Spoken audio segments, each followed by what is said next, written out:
Good morning. The Justice in Action Circle has coordinated putting together some blessing bags, which are plastic bags filled with some food and gift card or a few dollars and some toiletries items and socks. And what the idea is that people can take a few bags, and then when you see unhoused people as you're driving around on a corner, you can give them one of these bags. And so the bags are back at the back of the sanctuary on a table on the right side. And so you're welcome to take one or several as you leave. And thank you to all the volunteers who donated items for these bags and to all the volunteers who helped us assemble them yesterday. And we're working on some more of the bags. There's some in progress back in the Narthex, and we'll have those available for everyone next week.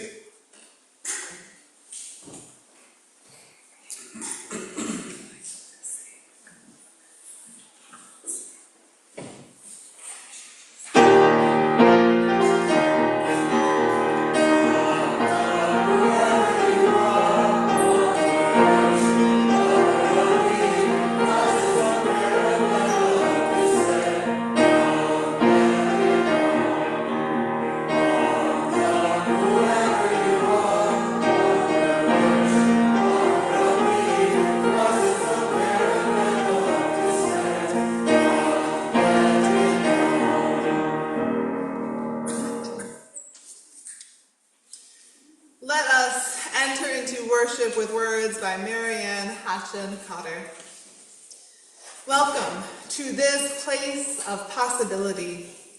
This is Love's Hearth, the home of hope, a refuge for minds in search of truth, unfolding, ever beautiful, ever strange.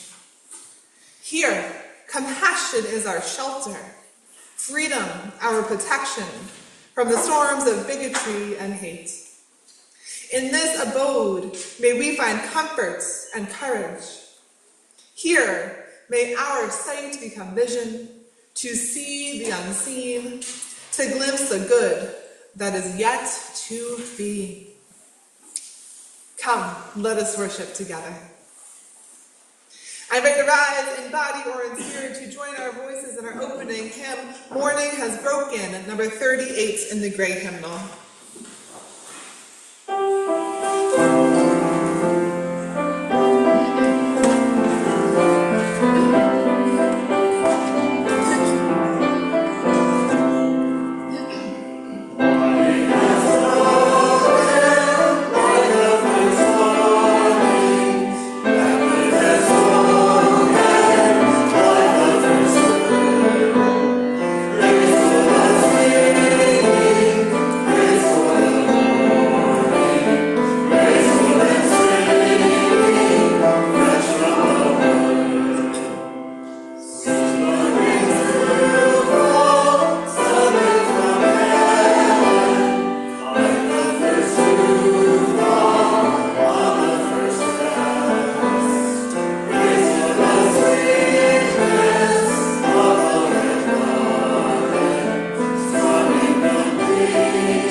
These the words of Lisa Doge.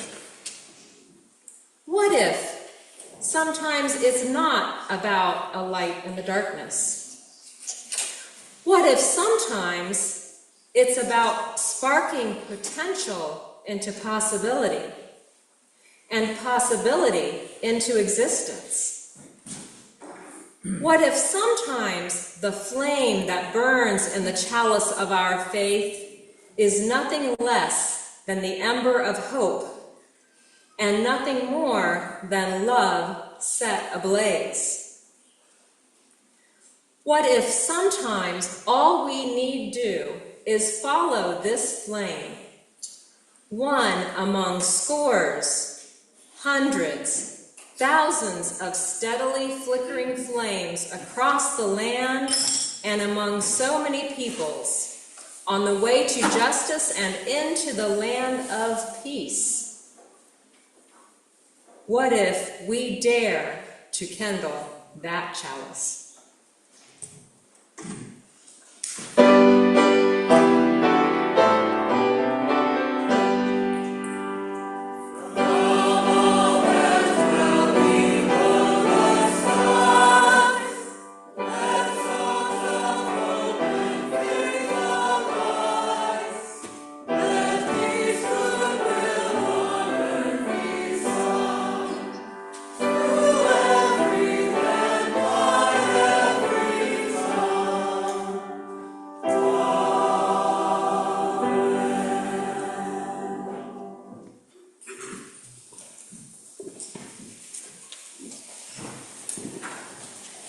I invite you to gather round as we hear a special story called Amelia and Her Super Magical Powers by Gail Spar. This is a story of a young girl named Amelia. Amelia was fascinated by tales of people with superpowers like Wonder Woman. She yearned to have powers like that so she could help people. Like the boy she often saw sitting all alone at lunch, looking very sad. If I had magic powers, I could make him smile, she said to herself. Or like the little kids who were being picked on in the schoolyard by an older girl.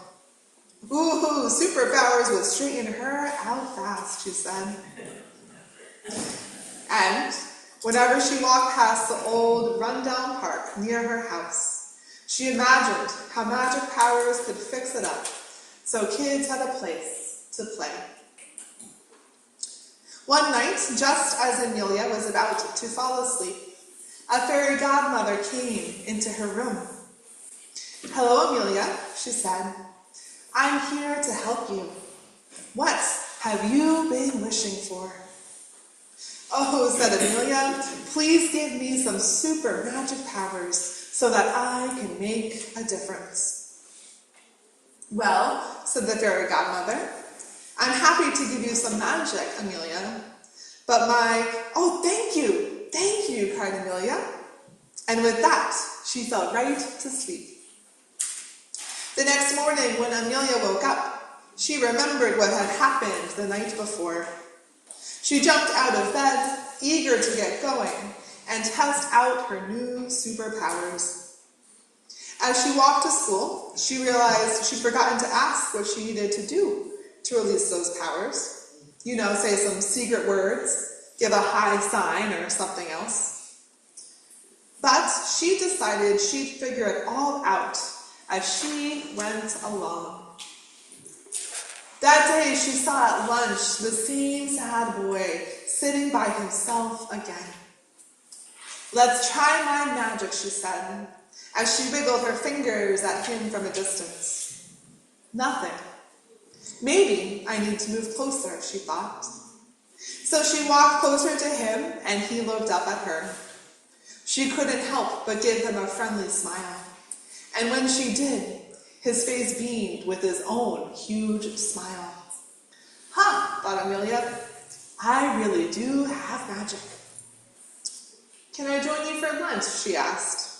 "Sure," he said, smiling even bigger. The two of them laughed and talked all during lunch. She learned his name was Bobby. He'd lost his father earlier in the year, and he and his mother had moved here after that. He didn't know anyone and was too shy to go up to kids and talk. Well, Amelia and Bobby became good friends, and Bobby smiled a lot from then on.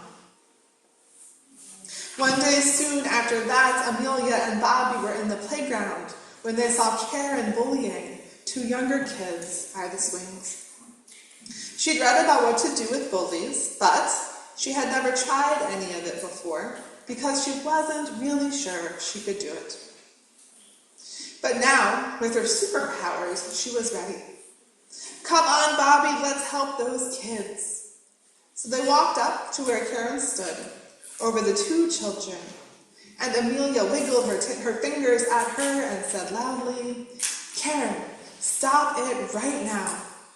Come on, Dodie and Lou. Come with Bobby and me. You are safe with us. After the four of them left, Amelia told the two, if she bothers you again, just turn around and walk away. Act like you don't hear her. Don't show any emotion. And if she keeps trying to hurt you, let Mr. Crenshaw in the office know. I'll go with you if you need me to. They did just as Amelia said, and Karen never bothered those kids again. Well, by now Amelia was feeling pretty good about her super magic powers. How can I use them to fix up our old park, she wondered. Wiggling her fingers didn't work.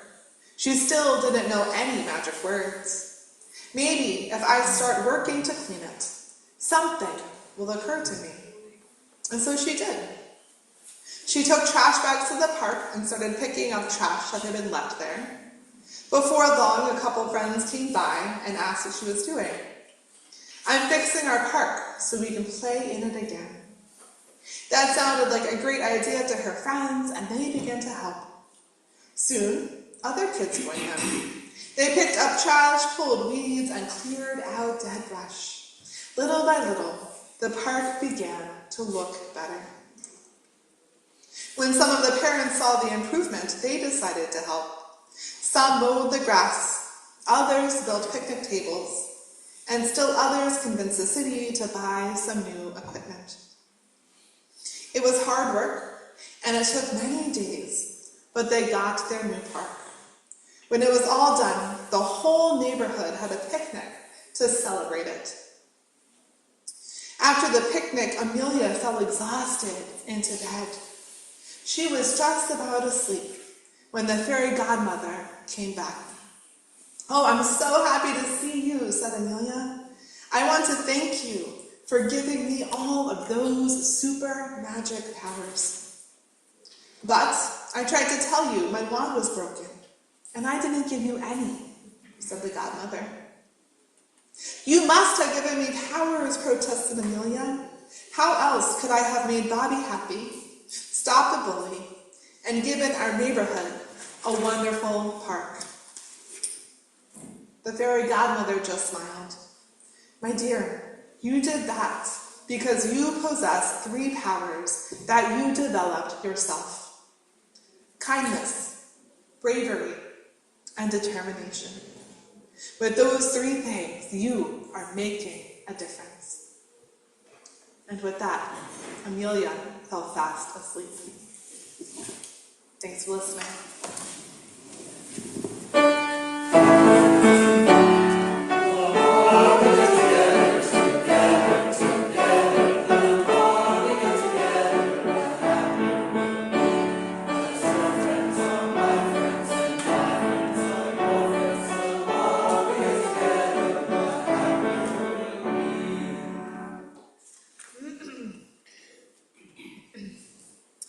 Please remain seated for our prayer hymn, My Life Flows On in Endless Song, number 108 in the Gray Hymnal.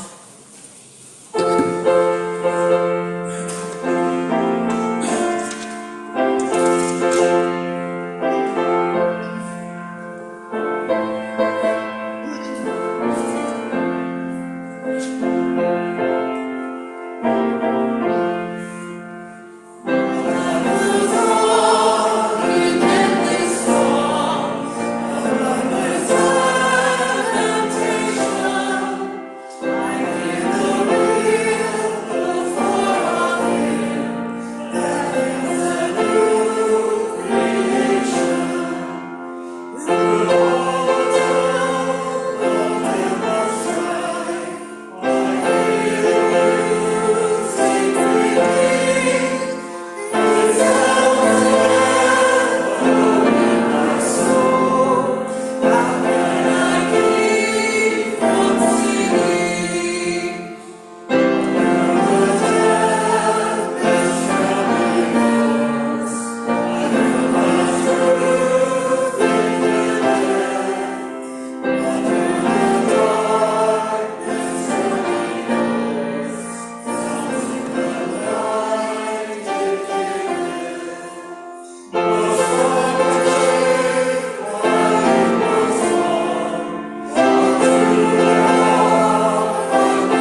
silence that follows the spoken prayer, you are invited to come forward and light a candle for any joys or concerns that you hold in your heart this morning. Spirit of love and life, source of all that is, we come into this space whole and fulfilled, eager for all that lies ahead. And we come into this space tired and broken, unsure of what is yet to come. May an abundant hope, whispering softly, sustain us as we traverse life's inherent uncertainties. May a spark of possibility, not promised yet ever present, echo in the quiet recesses of our minds.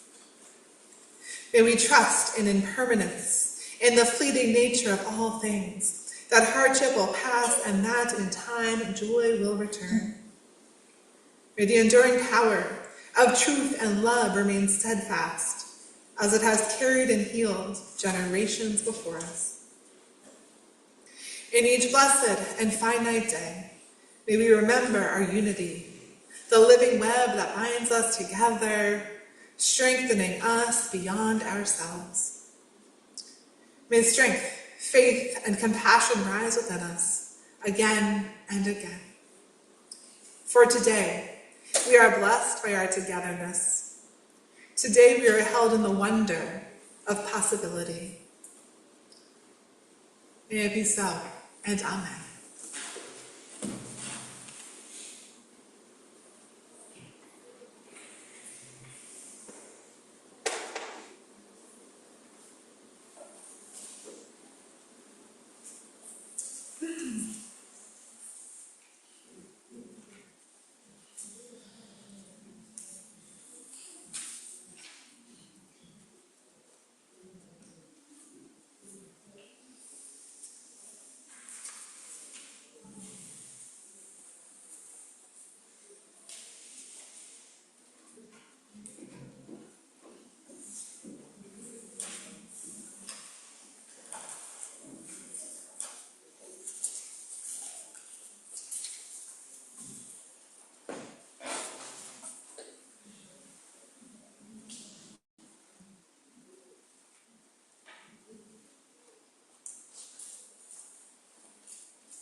light a candle for the joys and concerns of those beloveds joining us virtually.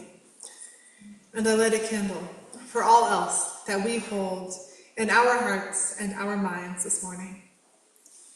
If your heart is hurting, know that your community is here to help, as am I. Please reach out with any needs.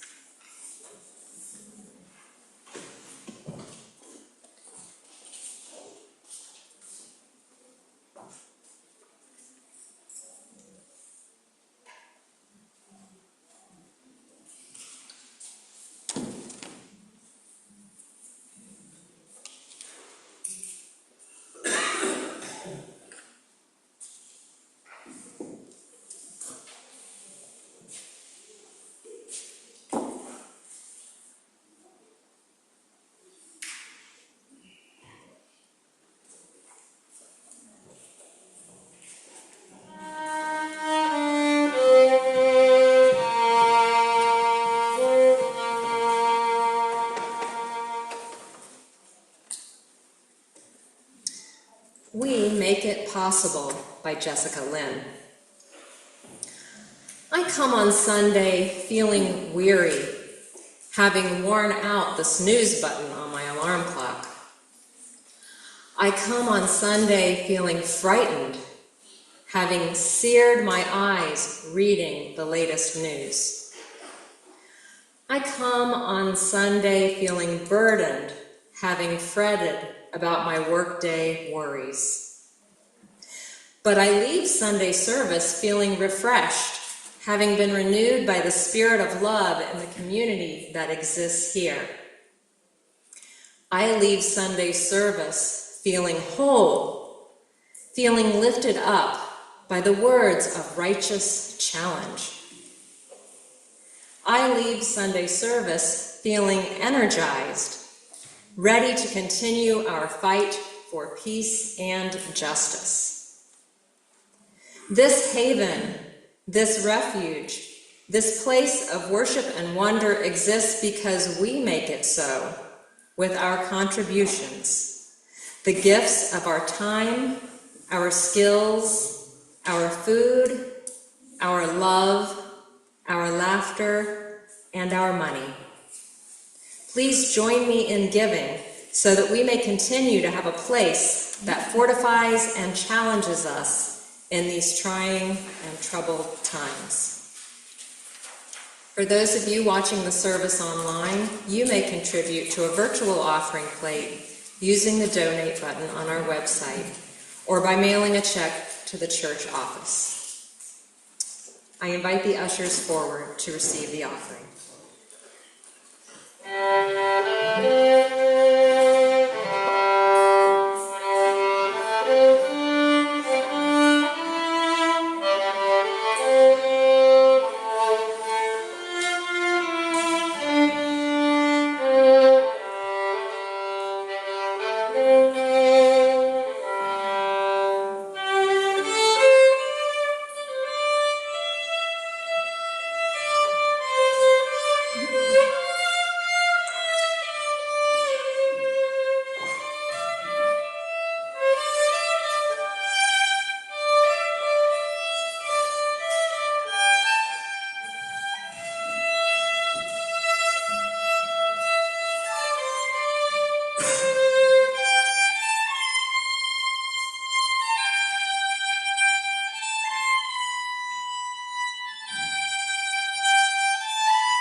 For all that you give, and all that you do, and all that you are for our church and its wider concerns, we give thanks.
For Renee Nicole Good, killed by ice on January 7, 2026, by Amanda Gorman.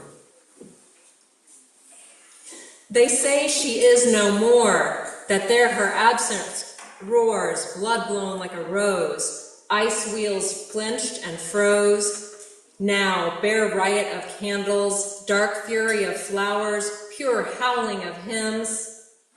If for us she arose, somewhere in the pitched deep of our grief crouches our power, the howl where we begin, straining on the edge of the crooked crater of the worst of what we've been. Change is only possible, and all the greater, when the labor and bitter anger of our neighbors is moved by the love and better angels of our nature.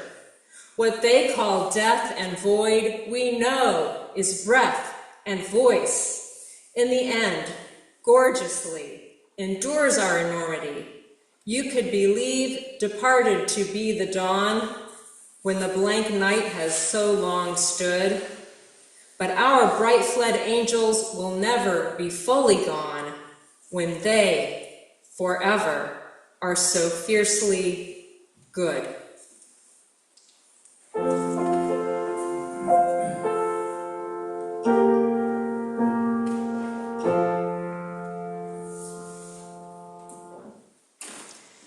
For Alex Jeffrey Preddy, murdered by ice, January 24, 2026. We wake with no words, just woe and wound. Our own country shooting us in the back is not just brutality, it's jarring betrayal, not enforcement but execution. A message, love your people and you will die. Yet our greatest threat isn't the outsiders among us, but those among us who never look within. Fear not those without papers, but those without conscience. Know that to care so intensively united is to carry both pain, dark horror for today and be a profound, daring hope for tomorrow. We can feel we have nothing to give and still believe this world waiting, trembling to change. If we cannot find words, may we find the will. If we ever lose hope, may we never lose our humanity. The only undying thing is mercy, the courage to open ourselves like doors, hug our neighbor, and save one more bright, impossible life. I invite you to rise in body or spirit to join our voices in hymn 347 and the gray hymnal, Gather the Spirit.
farmer lay on her deathbed considering the future of her 3 daughters.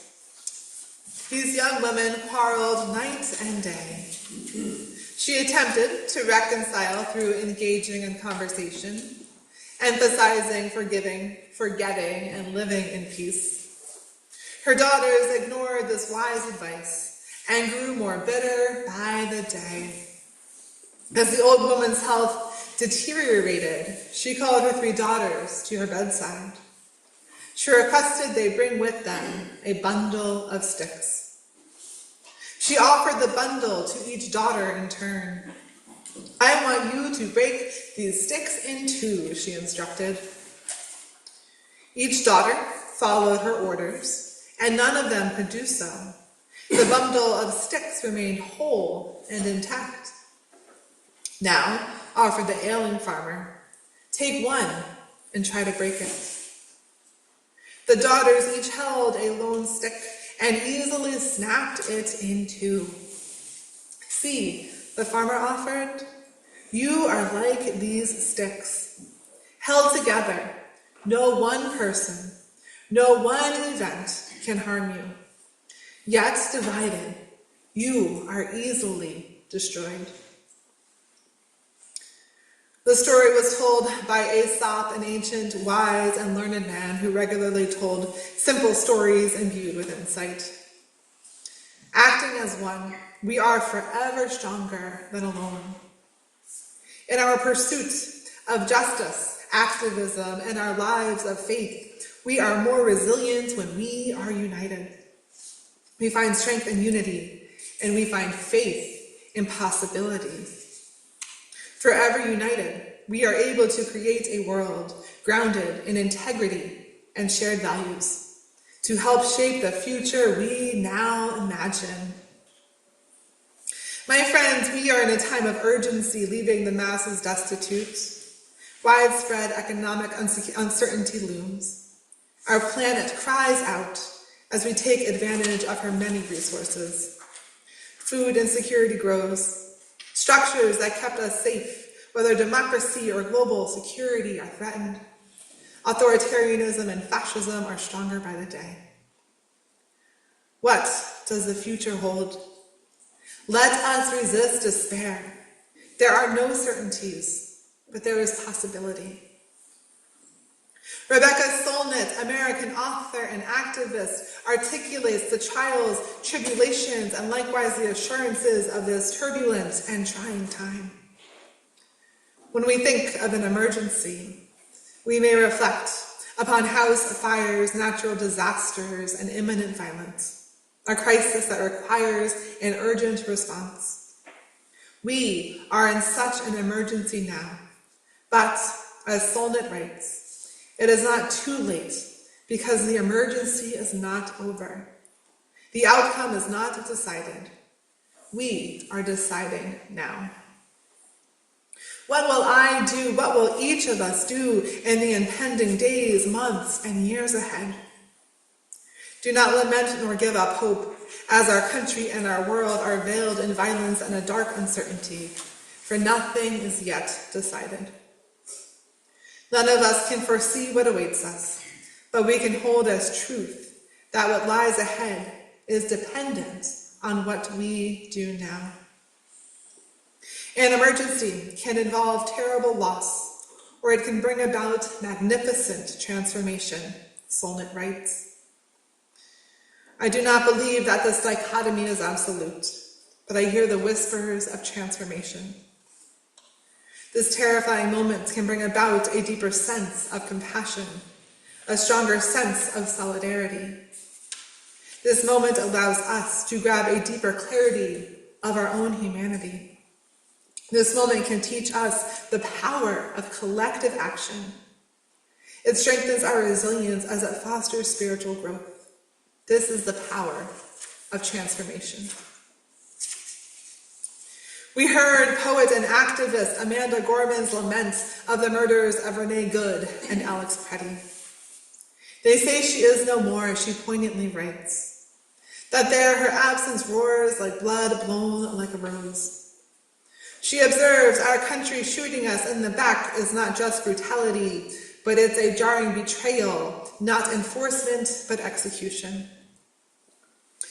I offer, do we see these discrepancies of what should be versus the stark reality of what is? And yet, Gorman does not close herself off to hope, to what is possible. She guides her audience towards an enduring strength. Gorman offers us know that to care intensively, united, is to carry both pain, dark horror for today and a profound, daring hope for tomorrow. May we awaken to that deep and abiding hope for enduring love, for restoration and repair, for beloved community that transcends time and space. Today, we know horror. We know violence and greed and deprivation. Tomorrow, may we know hope. Yet the poet offers a gentle caveat and compassionate response. If we ever lose hope, may we never lose our humanity. Hope may sometimes waver as we watch the news, listen to the rhetoric of politicians. Nevertheless, may we remain rooted in our shared humanity, expressed through enduring empathy, compassion, and love. Hope returns. Gorman lifts up the insight that change is possible if we meet the bitterness and the anger of those who surround us with an everlasting and enduring love. That we counter hate and violence with, quotes, the better angels of our nature. That quiet yet persistent voice gently guiding us towards enduring love, justice, and mercy, even when our instincts may call us towards fear and retreat. And we see this work throughout history. Mahatma Gandhi was a well-known and influential leader, recognized for guiding India's struggle against British colonial rule. Gandhi devoted his life towards this liberating justice work, remaining rooted in nonviolent resistance, promoting the dignity of every blessed life in this forever finite realm. I lift up words often attributed to Gandhi, reflecting his enduring quotes, belief that, quote, when I despair, I remember that all throughout history, the way of truth and love has always won. This is especially powerful coming from a man who liberated a nation, not through violence, but through a revolution rooted in truth and love, inspired by earlier thinkers and movements for justice. These truths do not mean that justice is a quick endeavor. This does not negate the lasting harm of violence. It offers instead that violent power is temporary, that we continue to endure both morally and spiritually, that truth and love continue again and again to resurface, inspire, and reshape entire societies. We can draw hope and inspiration from the popular genre of apocalyptic literature. I think of Cormac McCarthy's The Road, a terrifying journey of father and son traveling through a ravaged country trying to find safety. Two characters struggling to survive, facing starvation and unpredictable, terrifying violence, while preserving their humanity and love. I think of Octavia Butler's Parable of the Sower, a dystopian novel following a young woman traversing an exceptionally dangerous societal collapse, creating her own faith in a God of whom she defines as the power of change. Author, minister, and theologian Nadia Bowles-Weber compares apocalyptic literature to the events of today: authoritarianism, fascism, violence, war. She notes that we often think of apocalyptic narratives as those of impending, enduring punishment and doom. However, originally, she offers, apocalyptic narratives serve to proclaim the hope that dominant powers are not ultimate powers. Empires fall, tyrants fade, systems die. We see this as protagonists again and again persevere against the detrimental evils at hand. It is the same impermanence of Gandhi, the same hope of Gorman, applicable to a dystopian apocalyptic society, rooted in possibility for all that can be. Weber finishes her reflection with this affirmation: God is still around. What does this theology mean to us as Unitarian Universalists? Nature abounds and always will. Nobody can rob us of natural beauty, wonder, and awe. There is an eternal essence of divine love that cannot be destroyed. There is still an underlying and inherent goodness in humanity, an awe at the improbability of existence, the web that binds us all together. This can never be lost. It endures. In these reflections, I think of Saint Benedict of Nursia, a Christian monk alive during 500 CE when the Roman Empire fell. In the midst of a failing empire, he maintained hope for the world at hand. As an act of resistance, he invited individuals into a monastic lifestyle, joining for shared labor, prayer, and a deep care for the vulnerable among them. The monasteries he resided over did not prevent the empire's collapse, but they preserved the humanity of those within their walls. It was a preservation guided by an enduring Christian faith. In the midst of failing morality, inhabitants learned, fed the poor, and maintained dignity. These teachings, these lessons, this way of life, they matter to us today. Reverend Cameron Trimble writes of this extensively. We live in a time that draws us towards disconnection and toward a feeling that nothing we do matters. And yet, this Christian wisdom teaches us otherwise. It highlights that how we live in the midst of societal breakdown impacts what is possible when the devastation is over. This wisdom is a call to remain human, to tell the truth and to care for one another, to care for those on the margins among us, and practice restraint instead of revenge. Reverend Trimble writes, we become carriers of a different future, even if we never see its fullness. So how can we resist, and in doing so, shape a different future?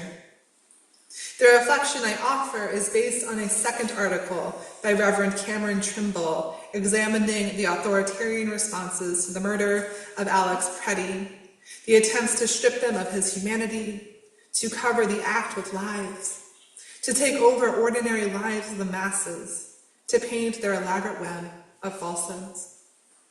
Reverend Trimble offers a litany of practices used by authoritarian leaders as they ascend to power and manipulate the masses. Let us reflect upon the power of our collective response to these evils. Authoritarianism repeats falsehoods until they are accepted as truth. Through the repetition, people grow uncertain of what they know to be true and weary of insisting upon it. So, what do we do as a people of faith? We literally stop listening to this repetition and hold on to the certainty of the words and events that we have witnessed. Authoritarianism attempts to rid the public of its deeply held morals. What do we do as a people of truth? We intentionally hold fast and true to our honesty, integrity, and responsibility. We will not be stripped of our values of compassion, fairness, or justice. Do not tolerate the lies offered in abundance, and do not repeat these detrimental falsehoods, for that is the collapse of society. If we learn to live without shared truth, we disintegrate. And we do this together, collectively, as a people of faith. As a faith community, we are a bundle of sticks, bound together and made stronger in our unity. Our values are the twine. So how do we, as Unitarian Universalists, move forward and resist when we are part of a larger community bound by lies, violence, and a thirst for power? How do we move forward together as one? We practice pluralism.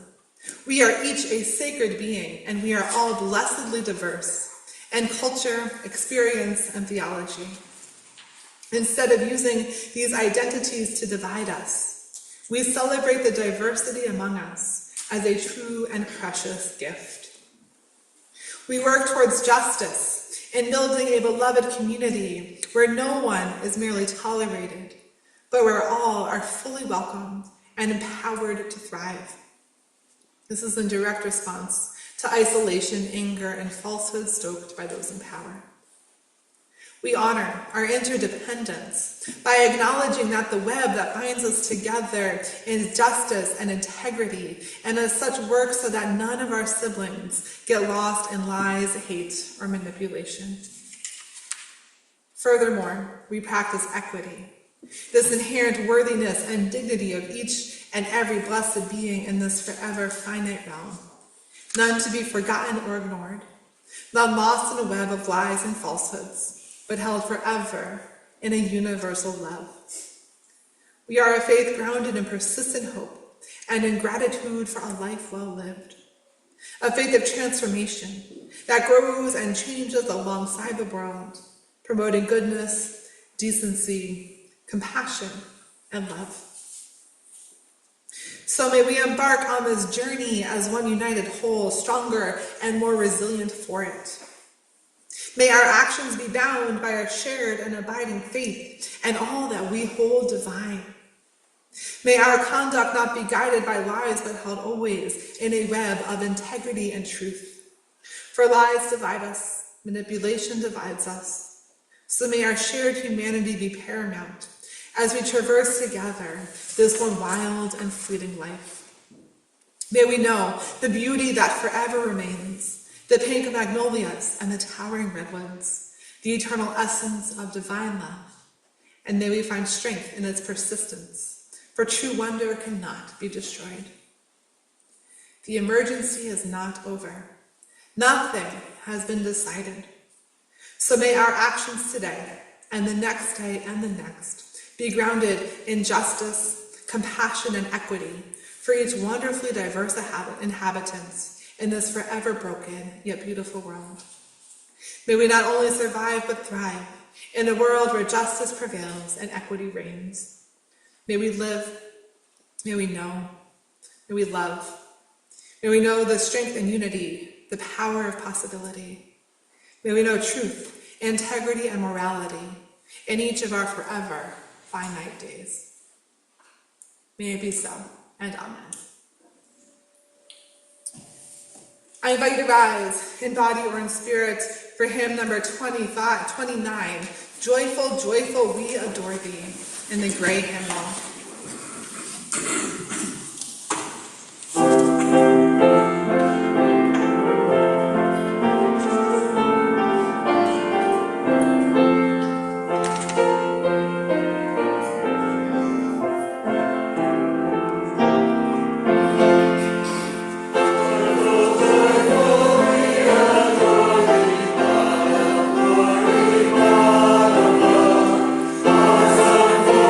Like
walls made sacred by our presence, may we remain a blessed and unified whole, remembering that we are stronger together. May we carry this strength into a broken and beautiful world, resisting the powers that diminish and divide as we remain grounded in faith and guided in integrity. May we trust always in the blessed possibility of what can be, a future where justice, equity, and compassion reign. Go in peace and amen.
To die.